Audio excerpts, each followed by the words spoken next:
এই হামলায় ইরানের তেমন কোনো ক্ষতি হয়নি। আমি আবারও বলছি, তেমন কোনো ক্ষতি হয়নি। আমেরিকা তার মুখ রক্ষায় বা তার বিশালত্ব বা তার অহংকার, শ্রেষ্ঠত্ব প্রমাণের জন্য এই আক্রমণটি করেছে। কিন্তু কেন যেন মনে হয় বলির পাঠা হয়েছে দখলদার দেশটি। কেন? আমেরিকা যখন তার B-2 বোম্বার্স দিয়ে বা সাবমেরিন দিয়ে ইরানকে টার্গেট করে 3টি পারমাণবিক কেন্দ্রে আক্রমণ করেছে, নাতানজ, ইস্পাহান এবং ফোর্দো। এই 3টি পারমাণবিক কেন্দ্রে আক্রমণের পর ডোনাল্ড ট্রাম্প তার সোশ্যাল অ্যাকাউন্টে যে হাস্যোজ্জ্বল ছবিটি দিয়েছেন বা শুভ সকালের ঘোষণা দিয়েছেন, সেটি আসলে ব্যর্থ হয়েছে। কারণ 3টি পারমাণবিক কেন্দ্র থেকে কোনো প্রকার তেজস্ক্রিয়তা ছড়িয়ে পড়ার সামান্যতম নজির পাওয়া যায়নি। তার মানে ইরানের নিউক্লিয়ার এখন পর্যন্ত সেফ। নাম্বার 2, ইরান বলছে যে তাদের এই পারমাণবিক কেন্দ্রে তাদের কোনো ইকুইপমেন্ট এবং তাদের কোনো ইউরেনিয়াম ছিল না, এগুলো পূর্বেই ইরান সরিয়ে নিয়েছে। এবং ইরানের একজন গবেষক ইংল্যান্ড থেকে তিনি একটি বার্তা সংস্থাকে জানিয়েছেন, ইরান পূর্ব ইরানে তার সকল গুরুত্বপূর্ণ নিউক্লিয়ার বিষয়ক যা যা প্রয়োজন সরিয়ে ফেলেছে, যেটা ইসরায়েল এবং আমেরিকার জন্য ট্রেস করা খুবই কঠিন। ইরান আয়তনে খুব বিশাল একটি দেশ, আপনারা জানেন। তো ইরান বুঝতে পেরেছে, ইরানের ইন্টেলিজেন্স আগেই তথ্য দিয়েছে সর্বোচ্চ নীতি নির্ধারক মহলে, এবং এই যুদ্ধটি তো বেশ কদিন ধরে চলবে বা শুরু হবে এটা চলছিল বলা। সবকিছু মিলে আমেরিকা যখন ইরানকে ফাঁদে ফেলতে চেয়েছে যে আমরা 15 দিনের সময় দিয়ে 2 দিনের মাথায় আক্রমণ করবো, অর্থাৎ 15 দিনের সময় যখন আমরা দেব ইরানকে, তখন ইরান তড়িঘড়ি করে এগুলো সরাতে চাইবে। তখন আমরা স্যাটেলাইট থেকে বসে স্যাটেলাইট থেকে দেখে দেখে বুঝবো যে ইরান এগুলো কোথায় নিচ্ছে, কি করছে না করছে, এগুলো দেখে আমরা পরবর্তী টার্গেটে যাব, আক্রমণ করব। কিন্তু ইরান ইসরায়েল এবং আমেরিকার নজরদারির আগেই তার 3টি পারমাণবিক না আরো যতগুলো পারমাণবিক কেন্দ্র আছে সব জায়গা থেকে ইউরেনিয়াম এবং ইকুইপমেন্ট এবং তাদের বিজ্ঞানীদেরকে সেফ পয়েন্টে নিয়ে গেছে। কারণ এ পর্যন্ত যে কজন পরমাণু বিজ্ঞানী ইরানে মারা গেছেন তারা প্রত্যেকেই অনেকটা আত্মঘাতী টাইপের। আত্মঘাতী আমি বলছি শব্দটা এরকম হবে না, সেটা হলো তার নিজের দেশের নিজের খুব কাছের লোক দ্বারা, যারা মোসাদের এজেন্ট ছিলেন, তাদের হাতে প্রাণ দিয়েছে। তো এখন পর্যন্ত যতটুকু আপডেট খবর পাওয়া গেছে, এই আক্রমণ আমেরিকার পুরোপুরি ব্যর্থ হয়েছে। আমেরিকা হয়তো লজ্জায় বলছে না, কিন্তু হোয়াইট হাউস বলি আর পেন্টাগন বলি, তারা বুঝতে পারছেন যে তাদের এই বিশাল খরচ বহন করা আক্রমণ পুরোটাই তাদের ঘাড়ে চেপে গেছে। এবং ইতিমধ্যে মার্কিন সিনেটররা কথা বলতে শুরু করেছেন যে সংসদে পাশ করা ছাড়া, মানে সিনেটে বিল উত্থাপন ছাড়াই ডোনাল্ড ট্রাম্প একক সিদ্ধান্তে কোনো দেশের সাথে যুদ্ধ ছড়াতে পারেন না, যেটি ডোনাল্ড ট্রাম্প করেছেন। আর মিস্টার নেতানিয়াহু বলেছেন, আমি ট্রাম্পকে স্বাগত জানাই, পৃথিবীর কোনো প্রেসিডেন্ট যে কাজটি করতে পারতেন না, ডোনাল্ড ট্রাম্প সেই কাজটি করেছেন। অর্থাৎ ইসরায়েলের আহ্বানে ইরানে আক্রমণ করেছে। এবং তিনি যতটা উদ্বেলিত মিস্টার নেতানিয়াহু, কিন্তু তার চেহারা ততটা উদ্বেলিত ছিল না, তার চেহারা ছিল ভয়ঙ্কর বিষণ্ণ। তার বডি ল্যাঙ্গুয়েজ থেকে যদি আমরা একটু রিড করি, আমরা এটুকু বুঝবো যে নেতানিয়াহু তার দেশের জনগণকে আশ্বস্ত করার জন্য বা তার ক্ষমতা বাঁচাবার জন্যই এই বক্তব্যটি দিয়েছেন। কারণ দিন শেষে মার্কিন ইন্টেলিজেন্স এই তথ্যটুকু কনফার্ম করেছে যে আসলে ইরানে তারা যে ব্যয়বহুল আক্রমণ করেছেন, এই আক্রমণের ফলে তারা কিচ্ছু অর্জন করতে পারেনি। আর যেটুকু তারা ধ্বংস করেছেন, এইটুকু ইরানের 15 দিনের মামলা, এটুকু রিকভার করা। অর্থাৎ সেই পারমাণবিক কেন্দ্রের প্রবেশ পথ বা কিছু স্ট্রাকচার, এগুলো 15 দিনেরও বেশি সময় না, বরং কম সময় লাগবে, এটা ইরানের বক্তব্য। আশা করি আমার দর্শকরা বুঝতে পেরেছেন যে মন খারাপের কোনো সুযোগ নেই। এখানে একদম ক্লিয়ার করে দিয়েছি আমি আপনাদেরকে আমার বক্তব্যটা, যে এই আক্রমণে ইরানের বড় পরিমাণ কোনো ক্ষতি হয়নি এখন পর্যন্ত। সকল তথ্য গবেষণা কিংবা ইরানের গণমাধ্যম এই বিষয়গুলো ক্লিয়ার করেছে। আরেকটি বিষয় হলো, ইরানে আক্রমণ হবে এটা রাশিয়াও জানে, চীনও জানে।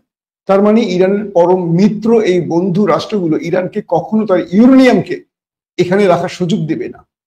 যদি আমেরিকা বা দখলদারদের প্রেসক্রিপশনে এই আক্রমণ সফল হয়, আপনারা খুব শিগগিরই শুনবেন পুরো ইরান জুড়ে মানুষ মারা যাওয়া শুরু করেছে, অর্থাৎ মানুষের এই তেজস্ক্রিয়তায় মানুষের ভয়ঙ্কর পরিবেশ তৈরি হয়েছে। এটা আপনারা শুনতে পাবেন। যদি মনে করেন যে না ইরান মিথ্যা বলছে, মার খেয়েছে, লুকিয়ে রাখতে চাইছে, এটা লুকিয়ে রাখার কিছু না। পৃথিবী জুড়ে জানবে যে ইরানের ভিতরে তেজস্ক্রিয়তা ছড়িয়ে পড়েছে, কিন্তু সেগুলো এখন পর্যন্ত কোনো আভাস পাওয়া যাচ্ছে না। গেল একটি ব্যাপার। এবার আসি, আমি আজকের সকালে যে আমি লাইভটি করেছি সেখানে আমি ডিটেল আপনাদেরকে বলেছি। এবার নতুন যে তথ্যগুলো আসে সেখান থেকে আপনাদের জানাই। আমেরিকা ইরানে আক্রমণের পর কয়েক মিনিট ওয়েট করেছে ইরান, এবং ইরান প্রস্তুত ছিল যে আমেরিকা আজ রাতে আক্রমণ করতে পারে। কারণ যখন B2 বোম্বার্স হঠাৎ করে টাওয়ার থেকে বিচ্ছিন্ন হয়ে যায়, অর্থাৎ রাডার থেকে বিচ্ছিন্ন হয়ে যায় এবং এটার কোনো গন্তব্য ট্রাফিকে দেখা যাচ্ছিল না, তখনই ইরান বুঝতে পেরেছে এটা তার একটা গোপন জায়গায় গেছে এবং সেখান থেকে তারা আক্রমণ করবে। ইরান তার সকল প্রস্তুতি নিয়েছে। এরপর আমেরিকার আক্রমণের পর ইরান গত 9-10 দিন ইসরায়েলের সাথে তাদের যে লড়াইটা, সেই লড়াইয়ের 20তম বেজ বা 20তম আক্রমণে সবচেয়ে ভয়াবহ আক্রমণ করেছে ইরান। অর্থাৎ আমেরিকার আক্রমণের পরপরই ইরান পাল্টা জবাব দিয়েছে আমেরিকার স্নেহধন্য, আমেরিকার বুকের সন্তান যাকে বলা যায়, ডোনাল্ড ট্রাম্পের আব্বাজান মিস্টার নেতানিয়াহুর বাড়িতে। তেল আবিব, হাইফা, জেরুজালেম সহ গুরুত্বপূর্ণ দখলদারদের যতগুলো স্থানে পেরেছে ইরান একটানা মিসাইল ঝড় চালাচ্ছে। এবং ইরান পূর্বের মতো এই আক্রমণে কোনো নিছক মিসাইল হিট করেনি। ইরান যে মিসাইলগুলো ছুড়েছে সেই মিসাইলগুলোর মধ্যে তারা ব্যবহার করেছে কদর, দূরপাল্লার ক্ষেপণাস্ত্র, এবং এটার মধ্যে যে জ্বালানি বা এটার মধ্যে যে তারা কি বলবো বিস্ফোরক বা জ্বালানি ব্যবহার করেছে এটা খুব ভয়ঙ্কর, যেটা একটি জায়গায় আক্রমণ করলে প্রচুর জায়গায় পুরো আগুনে পুড়ে ছাই হয়ে যায়। আর দ্বিতীয়ত তারা ব্যবহার করেছে খাইবার। আসেন একটু ফুটেজ আপনাদেরকে আমি দেখাই। ফুটেজ দেখলে হয়তো আপনারা বুঝবেন কি পরিস্থিতি করেছে ইরান। আমরা কি ডোনাল্ড ট্রাম্পের একটু বক্তব্য শুনবো, নাকি আমরা একটু খাইবারের কিছু ফুটেজ দেখে আসি আপনাদের? Congratulate the great American patriots who flew.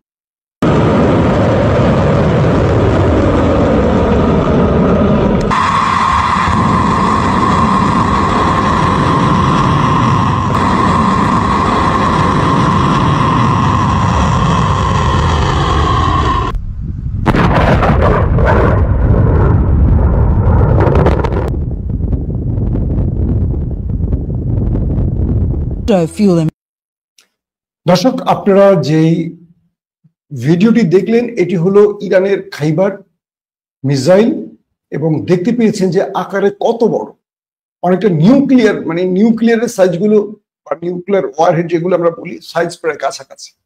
তো ইরান কদর এবং তারা খাইবার ব্যবহার করেছে দখলদারদের বিরুদ্ধে। ম্যাসিভ আকারে ইরান আক্রমণ করেছে দখলদার দেশটির ভেতরে। এবং খুব ইন্টারেস্টিং ব্যাপার হলো ইরান যখন এই হাইফা, তেল আবিব এবং জেরুজালেমকে টার্গেট করে আক্রমণ করছিল, তাদের মূল নিশানাগুলো ছিল কি কি শোনে। তাদের মূল নিশানা ছিল যে দখলদার দেশটির যতগুলো গুরুত্বপূর্ণ, বলা হচ্ছে 14 থেকে 20টি মূল টার্গেটকে সম্পূর্ণ গুড়িয়ে দিয়েছে ইরান। এবং তারা বলছে এই মুহূর্তে তেল আবিব এবং হাইফার চেহারা গাজার মতো হয়ে গেছে। গত 2 বছরে গাজাকে যেখানে নামিয়েছে দখলদাররা, তেল আবিব এবং হাইফাকে ইরান গাজা বানিয়ে ফেলেছে। এবং তারা বলছে যে তাদের সামরিক গবেষণাগার একটি রাষ্ট্রের খুবই গুরুত্বপূর্ণ জায়গা, সেই সামরিক গবেষণাগারকে একেবারে চূর্ণ বিচূর্ণ করে দিয়েছে ইরান। এবং তারা বলছে হাইফার যে নতুন পাওয়ার প্ল্যান্ট, প্রথম একটি পাওয়ার প্ল্যান্ট তারা ধ্বংস করে দিয়েছিল, নতুন আরেকটি পাওয়ার প্ল্যান্ট ছিল হাইফার, সেটিকেও সম্পূর্ণ ধ্বংস করে দিয়েছে ইরান তার মিসাইল দিয়ে। এরপর বলছে তাদের তেল শোধনাগার, এটিকেও ধ্বংস করে দিয়েছে ইরান। এবং বলা হচ্ছে তাদের যে শিল্প কেন্দ্র হাইফা, তাদের বাণিজ্যিক শহর, বাণিজ্যিক নগরী, তার যে শিল্পনগরী বা শিল্পনগর এটাকেও মিসাইল অ্যাটাকে একদম ধসিয়ে দিয়েছে। তারপরে তারা আক্রমণ করেছে তাদের বিমান ঘাঁটি, একটি হলো নেভাত্তাম, একটি হলো বেনগোরিয়ান এবং আরেকটি, এই তিনটি বিমান ঘাঁটিতে একটানা সিরিজ অ্যাটাক করেছে ইরান এবং এগুলো লন্ড ভন্ড করে ফেলেছে ইরান তার কদর এবং খাইবার মিসাইল দিয়ে। তারপর তারা আক্রমণ করছে রাফায়েল অ্যাডভান্স ডিফেন্স সিস্টেমের উপর। আপনারা ভাববেন না এই রাফায়েল ফ্রান্সের বিমান, যুদ্ধ বিমান রাফায়েল, অর্থাৎ দখলদার দেশটির ভেতরে যে অস্ত্র তৈরি করা হয়, বিমান, মিসাইল, আকাশ প্রতিরক্ষা সিস্টেম, বিভিন্ন বিস্ফোরক, তো সেই যে কোম্পানিটি রয়েছে দখলদারদের একটি company Rafael advance defence system যেটাকে বলা হয়, সেটিকেও এর আগে আক্রমণ করেছে, মোটামুটি অর্ধেক ধসিয়ে দিয়েছিল। এবার দ্বিতীয়বার সেখানে আবার আক্রমণ করেছে এবং সেটাকেও আমরা দীর্ঘ সময় আগুনে জ্বলতে দেখেছি, একদম দাউ দাউ করে আগুন সেখানে জ্বলছে, যে ফুটেজগুলো বেরিয়ে এসছে বিভিন্ন অলিগলি দিয়ে। এবং বলা হচ্ছে যে তাদের দখলদারদের বেশ কয়েকটি সামরিক সদর দপ্তর, সামরিক বাহিনীর যে সদর দপ্তর সেগুলো আক্রান্ত হয়েছে। আরো মজার ব্যাপার হলো, যখন ইরান আক্রমণ করছিল দখলদার দেশটির ভেতরে কোনো প্রকার সাইরেন বাজেনি। আমেরিকা ইরানে পারমাণবিক প্রকল্পে অ্যাটাক করছে। দখলদারদের ধারণা ছিল, কারণ নেতানিয়াহুর সাথে ডোনাল্ড ট্রাম্প কথা বলেছিলেন ফোনে আক্রমণের আগে, তো আমেরিকার ধারণা ছিল এই মারটা খেয়ে ইরান কিছু সময়ের জন্য যন্ত্রণা কাতরাবে। কিন্তু ইরান কয়েক মিনিট, ঘন্টাও না, স্রেফ কয়েক মিনিট ওয়েট করেছে, তারপরই তাদের মিসাইলগুলো লঞ্চ করেছে সরাসরি দখলদার দেশটির উদ্দেশ্যে এবং কোনো সাইরেন বাজার সুযোগ পায়নি। যে মানুষগুলো বাংকার থেকে বেরিয়ে এসেছিল তাদের ঘর বাড়িতে থাকার জন্য, কারণ বাংকারে আসলে সেভাবে থাকার ব্যবস্থা নেই, এটি একটি আন্ডারগ্রাউন্ড, আপনারা দেখেন যে গাড়ির বেসমেন্ট আছে না বাড়িগুলো, এই টাইপের। তো সেই জায়গা থেকে দখলদারদের জনগণ এসেছিলেন তারা থাকার জন্য নিজ বাড়ি ঘরে, যেহেতু সাইরেন বাজলে তারা চলে যাবে। তো ইরানের এই অতর্কিত আক্রমণে প্রচুর মানুষ হতাহতের খবর পাওয়া যাচ্ছে, যদিও দখলদাররা সংখ্যাটা বলছে না, কেবল আহতের সংখ্যাটা বলছে। তো ইরান এই সিরিজ অ্যাটাক করে মোটামুটি দখলদারদেরকে একেবারে ধসিয়ে দিয়েছে এবং প্রচুর মানুষ হতাহতের খবর পাওয়া যাচ্ছে। দখলদারদের গণমাধ্যম কোনো ফুটেজ দেখাচ্ছে না, কিন্তু মজার বিষয় হলো কি, যে এই দেশটির ভেতরে সবাই তো নেতানিয়াহুর অনুসারী না। 80% জনগণ নেতানিয়াহুকে আর দেখতে চান না রাষ্ট্রীয় ক্ষমতা। আপনারা দেখেছেন যে এই দেশটির ভেতরে ব্যাপক বিক্ষোভ হয়েছে নেতানিয়াহুর পদত্যাগের দাবিতে। পুলিশ, সেনাবাহিনীতে নেতানিয়াহু তাদেরকে পিটিয়েছে। তো যেই সব জনগণ ইরানের বিরুদ্ধে এই যুদ্ধ চান না এবং আরব ইসরায়েল বা মুসলিম ইসরায়েলিরা রয়েছেন, তারা বিভিন্ন জায়গা থেকে ফুটেজ ধারণ করছেন এবং তারা বিভিন্নভাবে এই ফুটেজগুলো বাইরে ছেড়ে দিচ্ছেন তাদের বন্ধুদের কাছে। সেই সূত্রে এই ভিডিওগুলো চলে আসছে। আবার কেউ কেউ এই ফুটেজগুলো আল জাজিরা, টিআরটি ওয়ার্ল্ড বা আদার্স গণমাধ্যমকে দিয়ে দিচ্ছে। ইভেন সেখান থেকে ইরানকে দেওয়ার মতো বহু লোক আছে, কারণ ইরানেরও অনেক এজেন্টরা ইসরায়েলে রয়েছে। তো সেইভাবে এই ফুটেজগুলো আস্তে আস্তে আমাদের সোশ্যাল মিডিয়াগুলোতে চলে আসছে। আপনারা দেখতে পাচ্ছেন সবাই কম বেশি, শুধু একদম কনফার্ম সব তথ্য বা ভিডিও হয়তো আপনারা পাচ্ছেন না, কিন্তু অনেক ভিডিও ক্রমান্বয়ে আসতে শুরু করেছে। একদিকে আইডিএফ সকল গণমাধ্যমের উপর সেন্সর বসালেও প্রতি মুহূর্তেরই আপডেট কম বেশি বেরিয়ে আসছে, কম বেশি।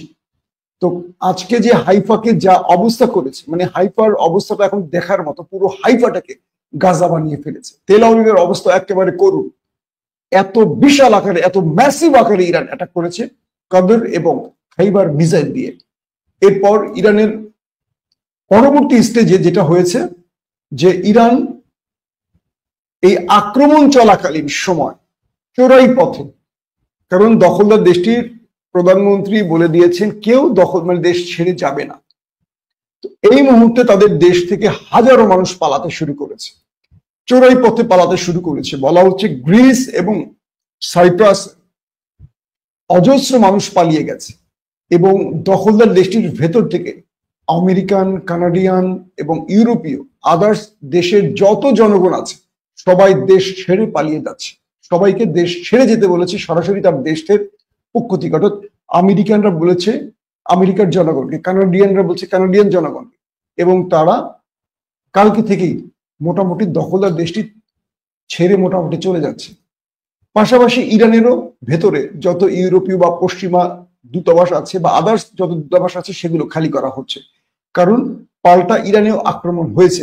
তবে ইরানের আক্রমণের চেয়েও ইরান খুব ম্যাসিভ আকারে দখলদার দেশের ভেতরে আক্রমণ করেছে এবং বিদেশি নাগরিকদের সাথে লুকিয়ে লুকিয়ে দখলদারদের জনগণও দেশ ছেড়ে পালিয়ে যাচ্ছে এবং তারা বলছে এই দেশে আর ফিরবো না, এই দেশ থাকার উপযোগী না, নেতানিয়াহু এই দেশকে জাহান্নাম বানিয়ে ফেলেছে, আমাদের সুখ তার সহ্য হচ্ছে না, সে আমাদের উপর দিয়ে সবকিছু করছেন, তার রাষ্ট্রীয় ক্ষমতা টিকিয়ে রাখতে চাইছেন অবৈধ পথে, তার দেশের জনগণগুলো বলছেন। কারণ দীর্ঘদিন তারা নেতানিয়াহুর বিরুদ্ধে বিক্ষোভ বিদ্রোহ করেছেন, কিন্তু কিচ্ছু করতে পারেননি শেখ হাসিনার মতো একজন নেতানিয়াহুর বিরুদ্ধে। কেউ আবার মাইন্ড করবেন না আওয়ামী লীগের ভাই বোনেরা। দর্শক, ইতিমধ্যে ইরানের যিনি আইআরজিসির মুখপাত্র তিনি বলেছেন আমরা আজকেই 20তম অ্যাটাকেই আমাদের কিছু শক্তি প্রদর্শন করেছি। এতদিন আমাদের টেস্ট কেস আমরা চালিয়েছি যে দখলদারদেরকে আমরা কোন পয়েন্টে মারবো, কোন দিক থেকে মারবো, কোন দিকে মারলে তারা বেশি চিৎকার করবে, কোন দিক থেকে মারলে তারা বেশি যন্ত্রণা ফিল করবে, সেই জায়গাগুলো আমরা খুঁজেছি। নতুন নতুন ভেরিয়েন্টের মিসাইল আমরা ব্যবহার করেছি, কিন্তু আমাদের পারমাণবিক সাইডে আক্রমণের পরে আমরা শক্তিশালী আক্রমণ শুরু করার আজকেই শুরু করেছি। আজকে তাদের প্রথম সারপ্রাইজ দিয়েছি এবং আইআরজিসির যিনি মুখপাত্র তিনি আরো বলেছেন, তার নাম হলো জেনারেল আলী নাইমি, তিনি বলেছেন বড় বড় সারপ্রাইজ বা মূল সারপ্রাইজ এখনো বাকি রেখেছি আমরা দখলদারদের জন্য।